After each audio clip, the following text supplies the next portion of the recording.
You grew up thinking your family was normal. Not struggling, not wealthy, normal. The kind of normal that means the bills got paid and the vacations happened once a year, and the car got replaced when it needed replacing, and nobody ever sat you down and said, "We have a problem," or "We have more than you think." The financial temperature of your childhood was comfortable and unremarkable, and you never had reason to look beneath the surface of it, because the surface gave you no signal that there was anything beneath it worth looking for. You are 31 years old. Your father has just been diagnosed with something serious. Not immediately life-threatening, but serious enough that the family has gathered, and the conversations that families usually defer indefinitely are suddenly happening now, because the calendar has been made specific in a way it was not before. Your parents call you and your siblings into the living room. Your mother has a folder on her lap. Your father is sitting in the chair he always sits in, and he looks like your father, except for something around the eyes that is new. A kind of deliberate calm that people develop when they have decided to say something they have been not saying for a long time. Your father says, "There are things you should know." The folder. Your mother opens the folder. What comes out of it over the next 2 hours is not a single revelation. It is a series of them, each one landing differently from the one before it, each one requiring you to retroactively reinterpret a memory or an assumption or a story you had been telling yourself about where you came from and what your family was. There are investment accounts, not small ones. Accounts that have been running and compounding since before you were born, funded by decisions your parents made in their 20s and 30s that you never knew about because they never discussed money in front of you. The number in these accounts is significantly larger than anything you would have guessed, if you had tried to guess, which you never did because there was no signal that there was anything to guess. There is real estate. A rental property 2 states away that your parents purchased in 1987 and have owned continuously since, generating income every month for 34 years without ever mentioning it. The property has appreciated significantly. The rental income has been accumulating in a separate account that you did not know existed. There is a trust established by your paternal grandfather, structured by an attorney in 1978, which your father became the beneficiary of when his father died in 1994, and which your father has been the steward of since then, managing it according to the terms your grandfather set, and never discussing it with you or your siblings, because your grandfather's specific instruction was that the existence of the trust should not shape the way his grandchildren understood their circumstances growing up. Your grandfather, it turns out, had views about this, strong ones. He had watched children of wealth develop a particular relationship to effort and consequence that he considered damaging, and his solution was structural. Build the protection, but withhold the knowledge of it until the people it was protecting had already developed the character that the knowledge might have prevented. You sit with all of this for a long time before you say anything. The childhood reread. The weeks after the conversation are strange.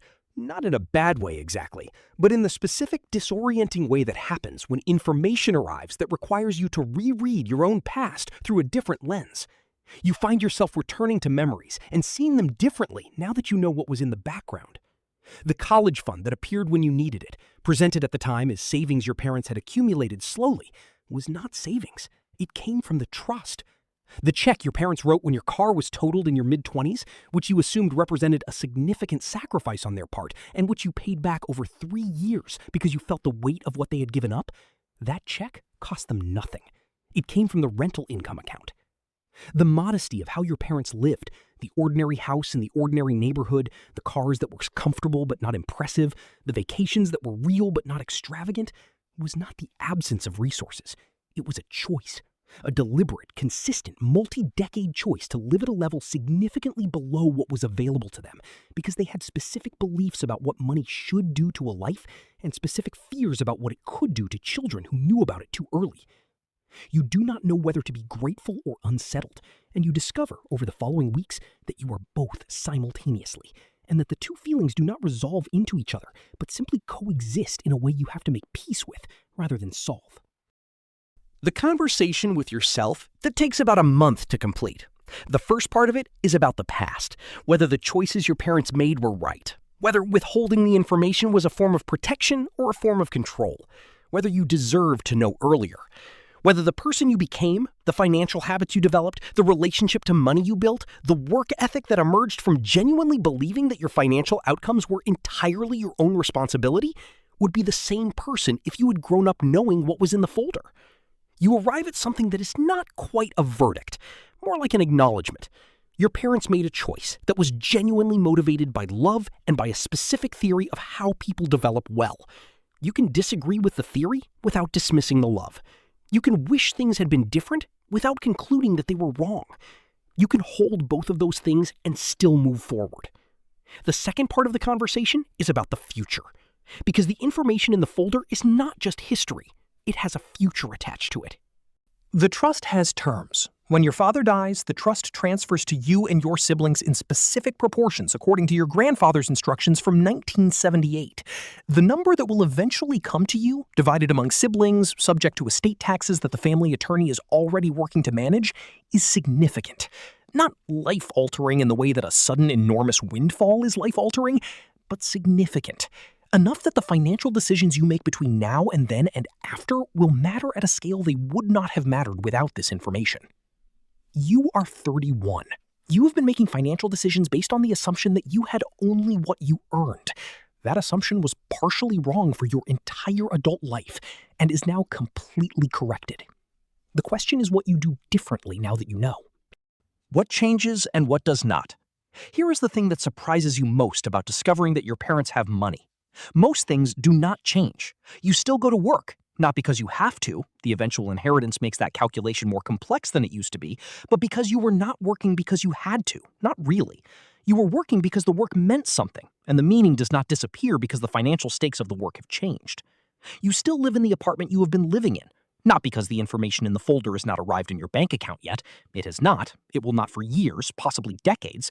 But because the lifestyle you built was built around what you earned, and what you earned is unchanged. And the number in a trust document 2 states away does not change what your rent costs or what your grocery bill looks like. What changes is subtler. The background anxiety that most people carry about money, the what if something goes wrong, the what if I cannot cover it, the specific low-grade hum of financial uncertainty that runs beneath everything, that is quieter now. Not gone. The money is not in your account. It is in a trust managed by an attorney under terms set in 1978. It is theoretical in all the ways that matter to a Tuesday morning in your apartment. But the knowledge that it exists changes the feeling, even if it does not change the facts. What also changes is your relationship to your parents, not negatively, differently. There is a new layer of them visible to you now, a set of values and decisions and sacrifices that were invisible before the folder because they were designed to be invisible. The restraint required to live modestly when you could live extravagantly. The discipline of watching your children struggle with things you could easily solve and choosing not to solve them because you believed the struggle was the point. The patience of holding a secret for 30 years because you trusted a dead man's theory about how people develop well. You understand them differently now. Not better, necessarily. You understood them well before, but with more information. And the information makes certain things that were previously just your parents into choices that your parents made deliberately, over decades, with intention and consistency and a specific kind of love that expressed itself as withholding. The inheritance you already received from your parents. It is not even the most significant one. The money in the trust is an inheritance, a real one. It will arrive and it will matter, and the decisions you make with it will say something about the person you are, and the values you hold, and the specific ways that money moves through a life depending on who is holding it. But it is not the only inheritance you receive from your parents. It is not even the most significant one. The habits are an inheritance. The relationship to money that your parents modeled, the modesty, the restraint, the deliberate gap between what was available and what was consumed, was not accidental. It was a curriculum. You absorbed it without knowing you were being taught, because the teaching was embedded in how they lived, rather than in what they said. The work ethic is an inheritance. The specific belief that your outcomes were your responsibility, that the effort you put in was the engine of everything you had, that nobody was coming to make it easier. That belief, which turned out to be not entirely accurate as a description of your circumstances, was entirely accurate as a preparation for life. The person it produced is the person your grandfather was trying to produce when he wrote the trust terms in 1978. The values are an inheritance. The specific hierarchy that your parents demonstrated across 30 years of daily choices, what mattered more than money, what money could not buy, what they chose not to buy with money they had, that is inside you now in ways that will shape every significant decision you make with the money that is eventually coming. You grew up thinking your family was normal. The financial truth turned out to be more complicated than that. But the values were exactly what they appeared to be. And those, it turns out, are the thing that will determine what happens next. If this video gave you a new way of thinking about wealth, family, and the money conversations that never happen, subscribe to Cody Finance. New videos every week.